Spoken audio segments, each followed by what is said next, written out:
lično je ulje dolio i svojom ga rukom zapalio naš voljeni kralj, njegovo visočanstvo Aleksandar Karađorđević. Živeo kralj! Živeo kralj! Živeo kralj! Vaše visočanstvo, prepustite da što gađe.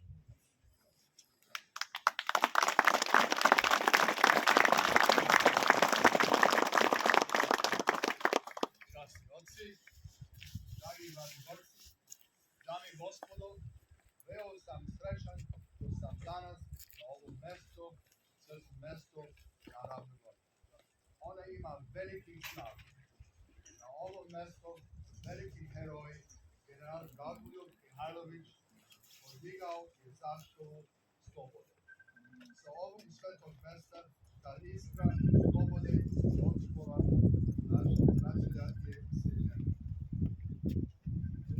Jasno je pokazano oni koji su probali da nas porebe, mi ne trpimo ovdje.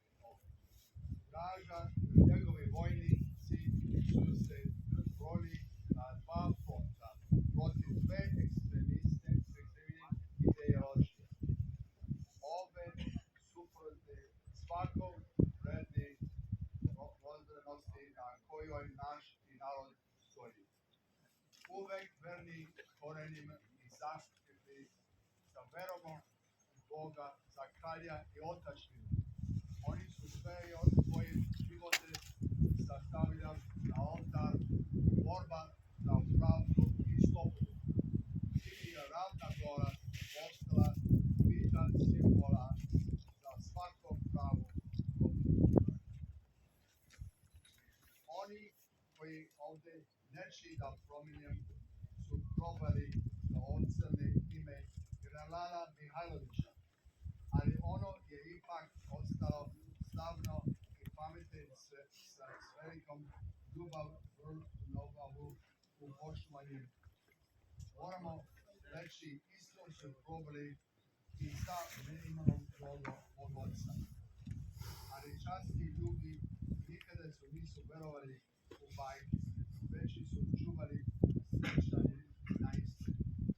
Istina je kao uvek pobedi.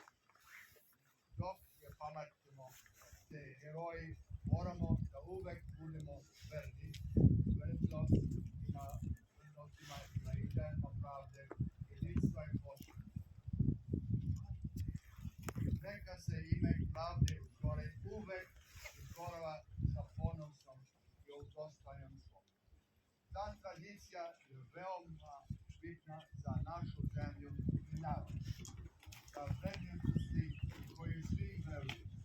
Neka je večan pomen besmrtnom generalu Mihajloviću i njegovom vojnicima.